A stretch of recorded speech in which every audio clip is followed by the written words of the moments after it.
काम का कोई राजा वासुदेव देव कहले का कहले कि माथ पर उठाई लिहल बेटा के आर तो करिया राजा जी हो माथ पर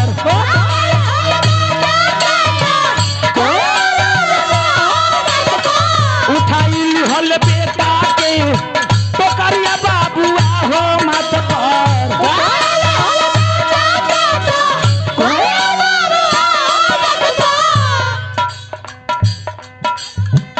चली भइल जमुना के भगवान कृष्ण के लीला देखी चली भइल जमुना के चुनरिया बाबुआ हो राजा उठाई लिहल बेटा के तो करिया बाबुआ हो राजा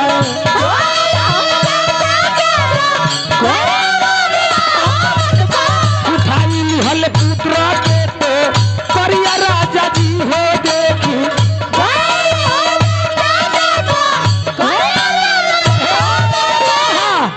माथा पर पुत्र के टोकरी यानी कि लेके राजा जब जमुना में हेलत रहनी हेलनी चाचा धंसे लगनी नाक पर तक पानी जब आ गई तो भगवान कृष्ण है पैर के नीचा कर दिहनी हुकार मारनी जमुना जी पैर के दर्शन करके जहाँ 1000 हाथ पानी रहता 1 हाथ पानी हो गई बोल दे कृष्णचंद्र भगवान की जय।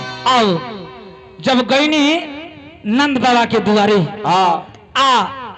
जसोधा माई के लगे एगो बच्ची रहल ओहो नींद में सुतल रहनी उ बच्ची के अपना गोदी में राजा उठा ले बने अपन लड़का के जसोधा माई के शरण में डाल दी बच्ची के लेकर वासुदेव जी फिर जेलखाना में आई नहीं फिर हाथ में हथकड़ी लगा ली हनी पैर में बेरी ओहे घड़ी पहरदार चौकीदार जाग गईले रहनी चाचा जी जे तरह भइले तरे अब आवतरे जब होने फिर जाके उनका मालूम भइल कंस के की तरह मारने वाला दुश्मन पैदा ले लिया कंस आवतरे देवकी के जो बच्ची रहली ओकरा यानी कि गोदी में उठा ली हनी छीन ली हनी कली आकाशवाणी हुआ था कि देवकी की 8वां होद्र का लड़का तेरा मौत का कारण बनेगा लड़का को बात था लेकिन यहाँ लड़की हो गई हो सकता है जिसको हाथ इसको शादी होगी एक और पति मुझे मारेंगे बच्ची को कांख तर के जब पत्थर पर पटकना चाहा बच्ची पत्थर पर न पड़ के आकाश में उड़ गई बरे ऊपर से करे कि तुमको मारने वाला पैदा ले लिया अभी से तुम चेत जाओ गीत के भाग मास्टर हो कि सुनो सुनो पापी तू निश्चर के जात कतना बुझाई हम तोहरा के बाद अरे बच नहीं जानवारी पापी दुश्मनवा तो बचे नहीं जानवारे पापी दुश्मनवा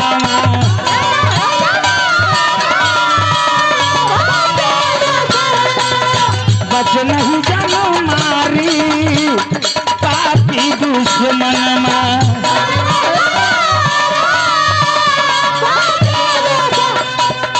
तुमको मारने वाली गोखुला में लिए अवतारी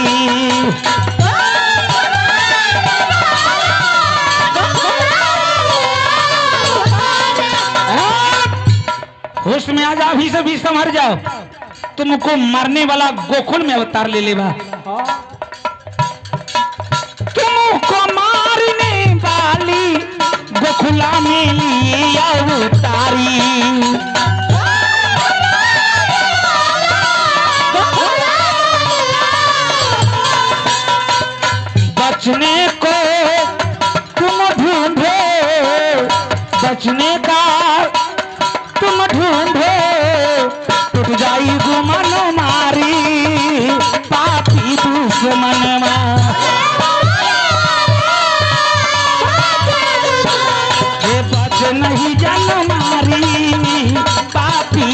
दुश्मन माँ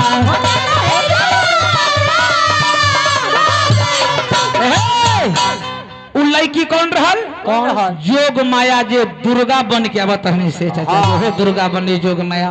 बोल दे कृष्णचंद्र भगवान की जय। अब चली हाँ तनी पानी यार पी ले तनी अब फिर चालू हुई लीला। अब चलिए उससे पहले वो दुनियादारी गीत से सेवा रही, अब वही के जुग के गीत रही। ध्यान देना मास्टर, यहाँ आलतू फालतू गीत गला जरूरी नहीं है। ना ना ना कहे कि डॉक्टर साहब के यहाँ अब ही के समय में जब आलतू फालतू गीत ना होला हाँ तो लड़का लोग कहले कि चल रे चल रे चल चल चल हो गया था निकल कुर्सिया पर से उछल कर कि चल रे चल रे कल पुराना मॉडल वाला है। हाँ चल आज जब काथा पर सॉन्ग गाने के चालू कर दिए हाँ तो बूढ़ा लोग चलो रे चलो चलो अखनी का है तब ब्याह से हो गया है हाँ, कोनो में उपाय नहीं थे। हाँ। लेकिन चली कथा कहानी पर ध्यान देना जरूरी है। हाँ। चटनी फटनी कोई अच्छा चीज न हो। ना ना चटनी सुने के तो मैं यूट्यूब पर छोड़ते हैं कि बहुत गाना के सुनते सुनते हैरान हो जाइए। सही बात चल बहुत ध्यान दो। बड़ी सुंदर भाव लगल बा। अभी के समय है कि दुनिया में लोग ही बन के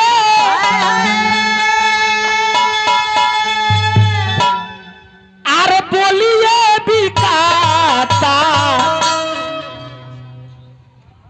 अब अभी के समय में लोग के बोली बिकाता। बोलिए के कारण हर बात हो जाता चाचा जी। अगर आप कतनो गुस्सा में हैं हमारे बाल बच्चा बिगाड़ दिया हम जाकर कह के चाचा प्रणाम तो आप कहिए खुश रहो खुश रहो। एकरा बाद अब हमरा जब दंडित यानी कि दंड देने लगते हैं तो बुझे कि आप में मूर्खता हो गया।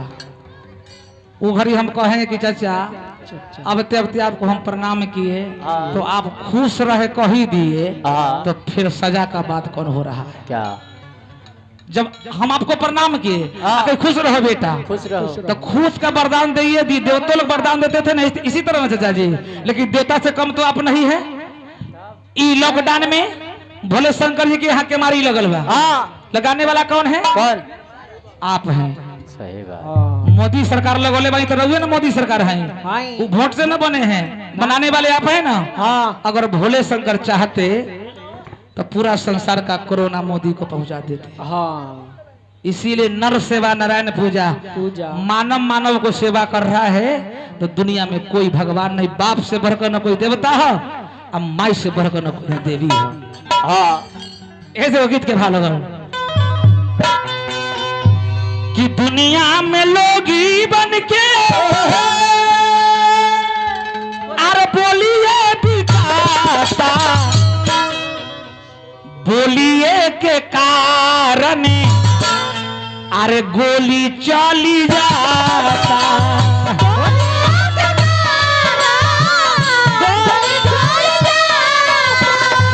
बोलिए के कारण गोली चली जाता।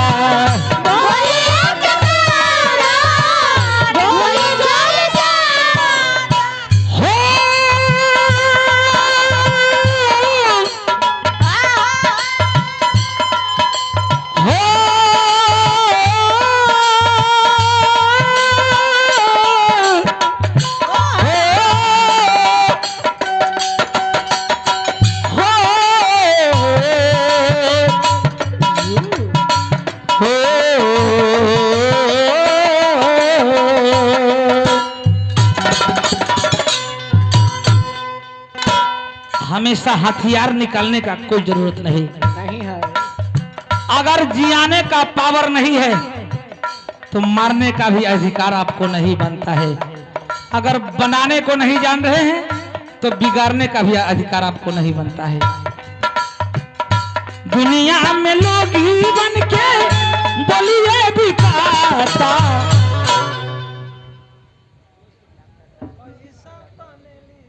रणवीर और सर चलिए हम डॉक्टर साहब के शिष्य डॉक्टर अरविंद बाबू पुरस्कार देनी सैकड़ों रुपया के गुरु के सेवा करिए हो न तो चेला भी बनाना नहीं चाहिए इंसान को।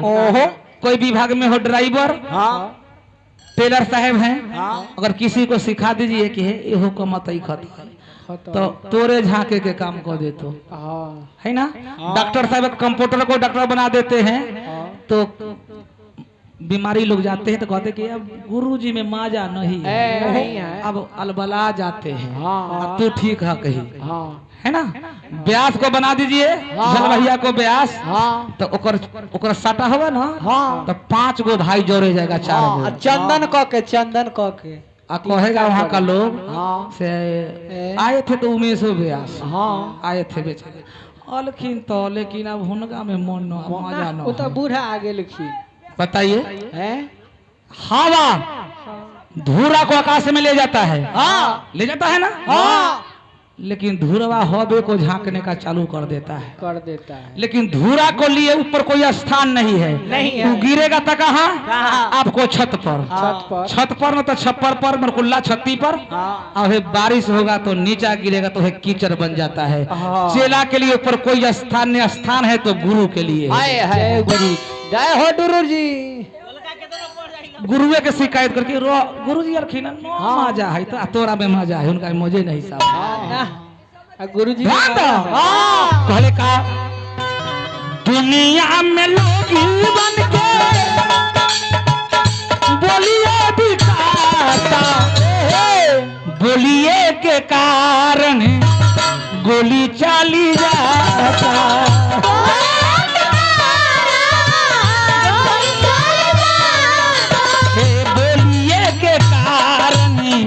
गोली चली जाता।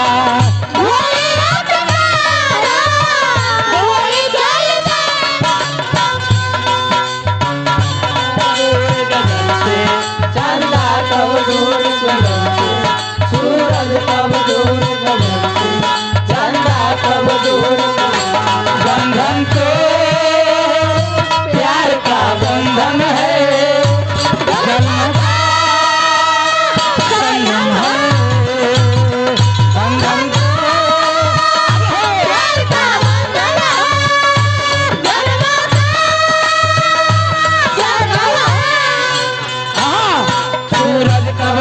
गगन से, चंदा कब दूर गगन से, सूरज कब दूर गगन से, चंदा कब दूर, बंधन तो प्यार का बंधन है,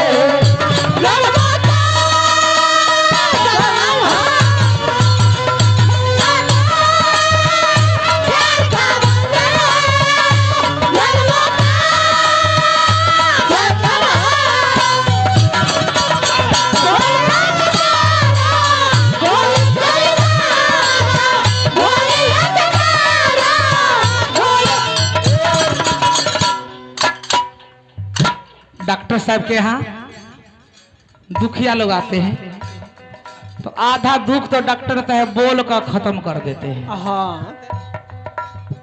दवा चलाने से पहले आधा रोग खत्म हो जाता है कोई आने से। एगो ए हुए आ एगो पप्पू डॉक्टर साहब गहबरतर,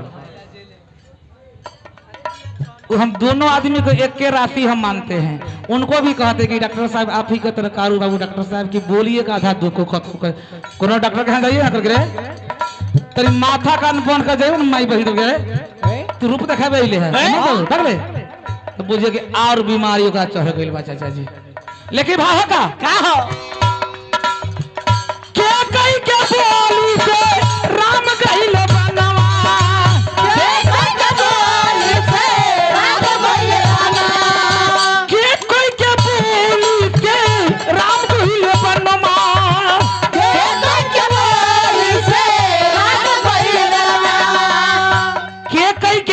राम बन गई बनी। राजा दशरथ जी तेजले परनामा, तेजले परनामा, राजा दशरथ जी तेजले परनामा, तेजले, राजा दशरथ जी तेजले परनामा, तेजली परनामा,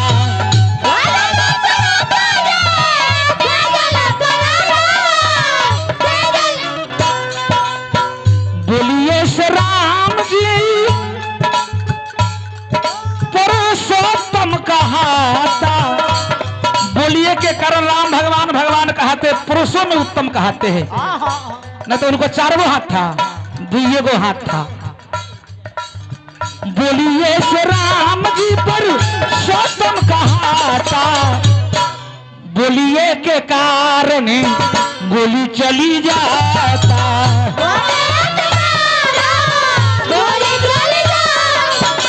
बोलिए के कारण गोली चली जाता।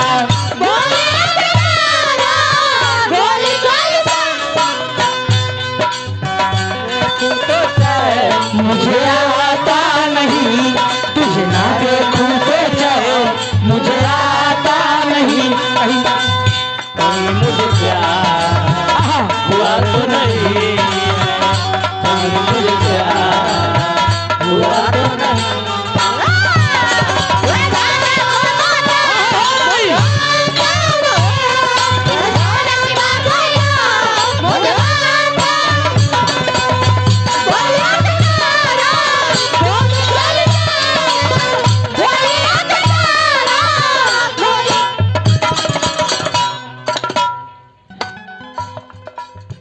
बोलिए से भैले महाभारत के लड़ैया, बोलिए से भैले महाभारत के लड़ैया, बोलिए से भैले महाभारत के लड़ैया, बोलिए से भैले महाभारत के लड़ैया। बोलिए से महाभारत के लड़ाई भई, भाई भाई सबे बन गईले मुदैया, बन गई मुदैया।